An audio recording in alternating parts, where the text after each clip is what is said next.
Well, the Olympics is over, and many people may be very glad about that. There's been a whole lot of woke controversy and demonstrations of how confused our culture has become, starting with that opening ceremony with drag queens and mocking the Last Supper, to a women's boxing ring with genetic males being allowed to compete.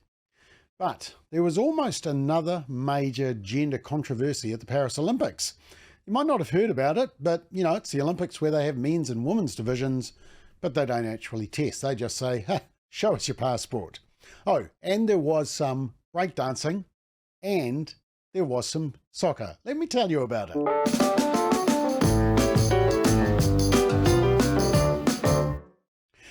So the first story is that the shot put competition had a non-binary USA athlete by the name of Raven Saunders qualifying for the final. Now, I'll come back to the mask shortly, but yes, Raven Saunders is non-binary and uses the pronouns they, them. Now, she was the Tokyo 2020 silver medalist, and at the medal ceremony in Japan, the media said she crossed their arms and formed an X with their wrists. Only one of them, by the way. Saunders explained the X stood for the intersection of where all people who are oppressed meet. Yeah, she's oppressed. Perhaps it's because she only got the silver, not the gold.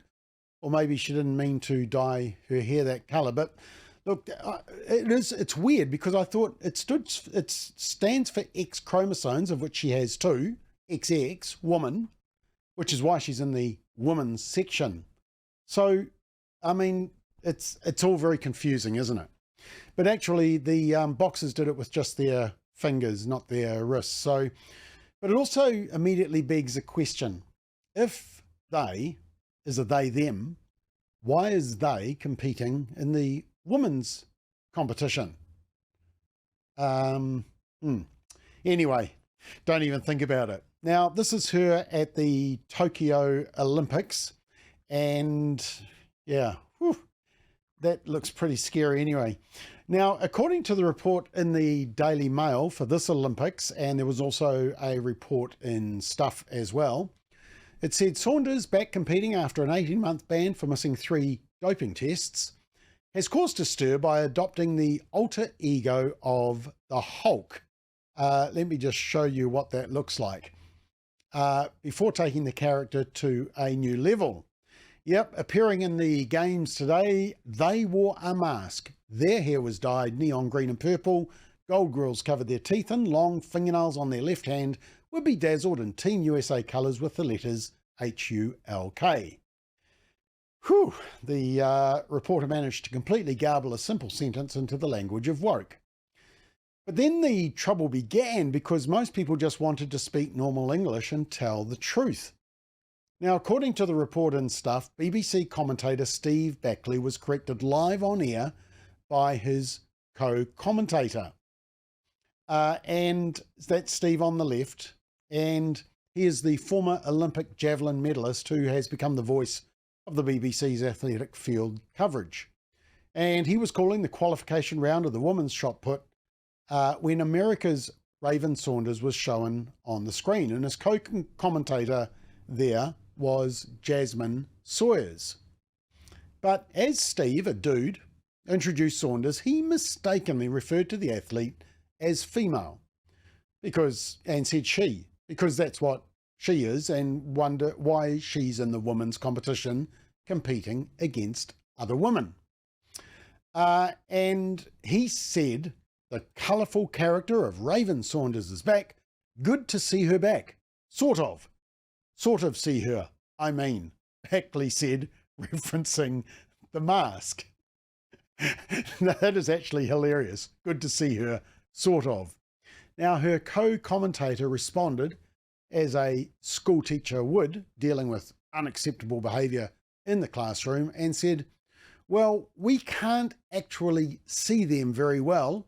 Raven Saunders is actually non-binary and wearing a mask there. We are quite used to seeing them with interesting attire. Now, the report continues that Raven Saunders, the non-binary in the women's section, told the reporter just before the competition started, instead of their outfit, I'm in full form. I have to remind the people I am who I am. Correction. It's not I am who I am. It's we are who we are. Remember, it's they, them. Do I have to explain all of this to everyone? Now, Saunders continued that it is one way for me make me stand out and encourage other women. Other women? I mean, should that be other non-binary peoples? She said a lot of younger athletes are coming through and they really push their own styles. Yeah, she's not pushing her own style, is she? The report said the athlete who plays piano to relax has said they use the huge green comic book character of Hulk to channel their power when competing.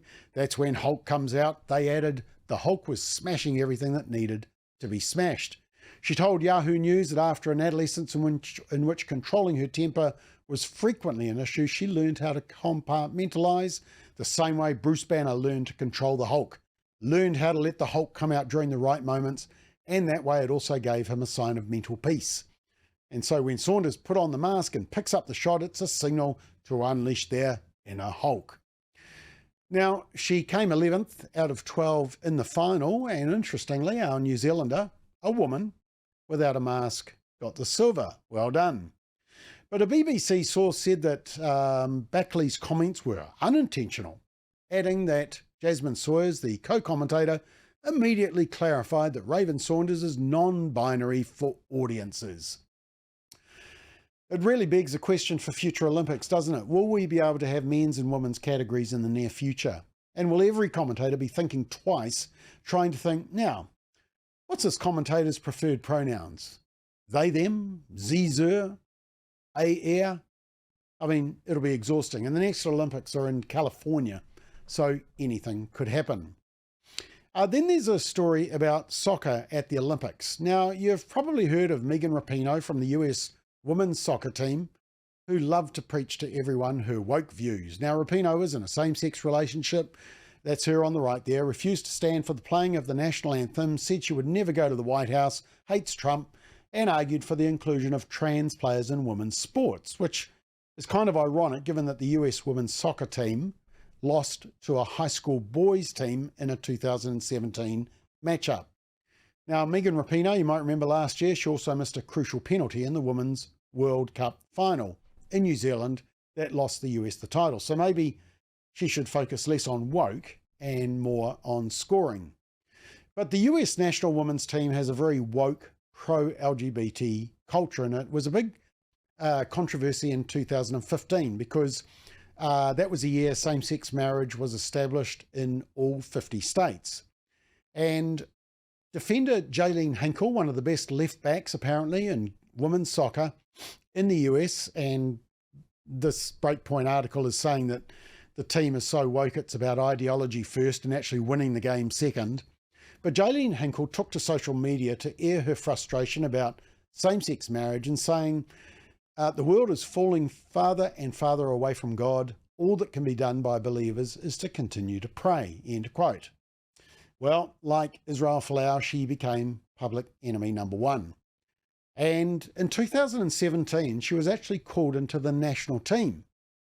But she withdrew because she did not want to wear the US Soccer's rainbow jerseys honouring Pride Month. Have a watch. After a successful senior year, Jaylene was called up into nationals and began playing for the Women's Professional League.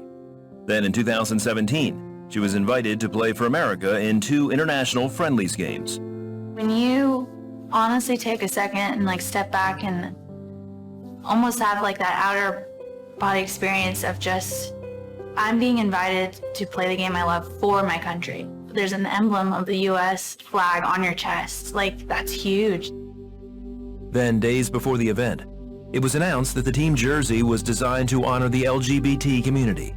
Jaylene again turned to God. I just felt so convicted in my spirit that it wasn't my job to wear this jersey.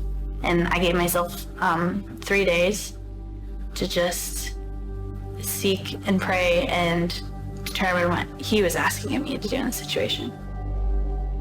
In the face of opposition and social media backlash, Jaylene withdrew from the games with the support of her teammates. I'm essentially giving up the one dream little girls dream about their entire life. and I'm saying no too. It was very disappointing.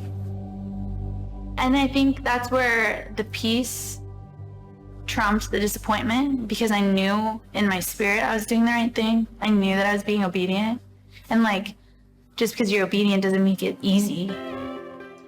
Yeah, Hinkle hasn't featured for the national team since, and her obedience came at a price. They used to boo her when she was playing for the National Women's Soccer League. And she almost played in the 2019 World Cup, but the coach, who was gay and married to her lesbian partner, cut Hinkle, citing footballing reasons. That's an even of faith for her, isn't it? No compromise, no matter the cost. But there's the woman in the Olympics that I want to tell you about is Korbin Albert. And according to a report in the Daily Signal, Korbin Albert is a 20-year-old picked to be a midfielder and was in the Paris Olympics with the US team. And this is her Instagram account, and it says, you know, Jesus is king, and the crown emoji. Her main photo shows her with an American flag, but she's controversial. Can you guess why? Well, you've probably already guessed from her Instagram account.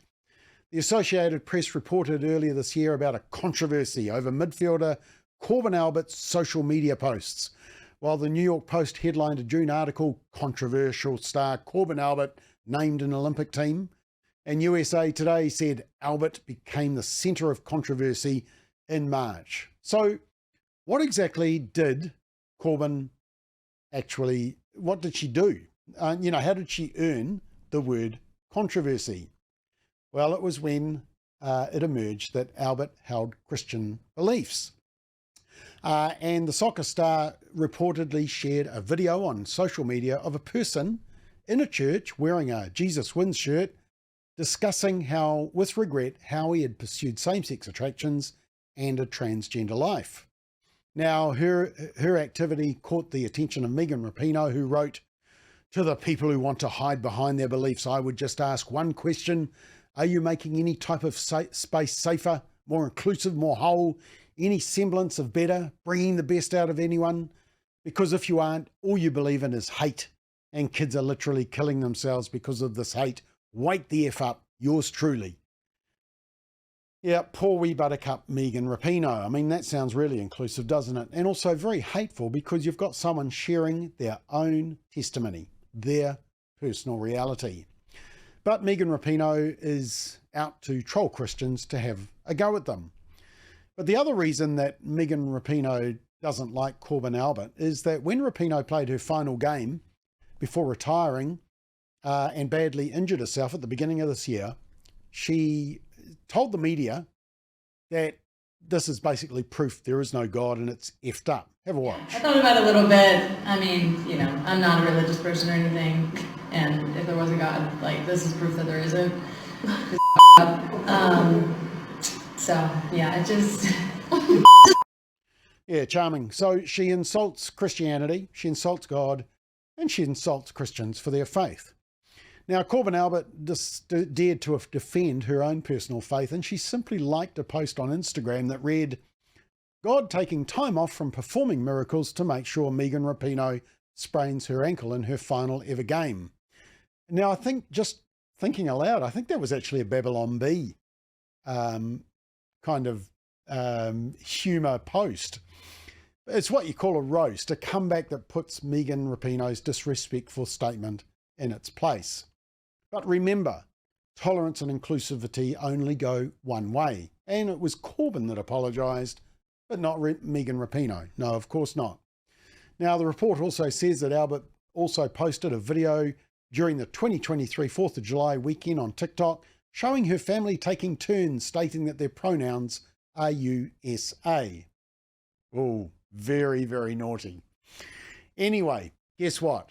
It's Korbin that got the last laugh just this week.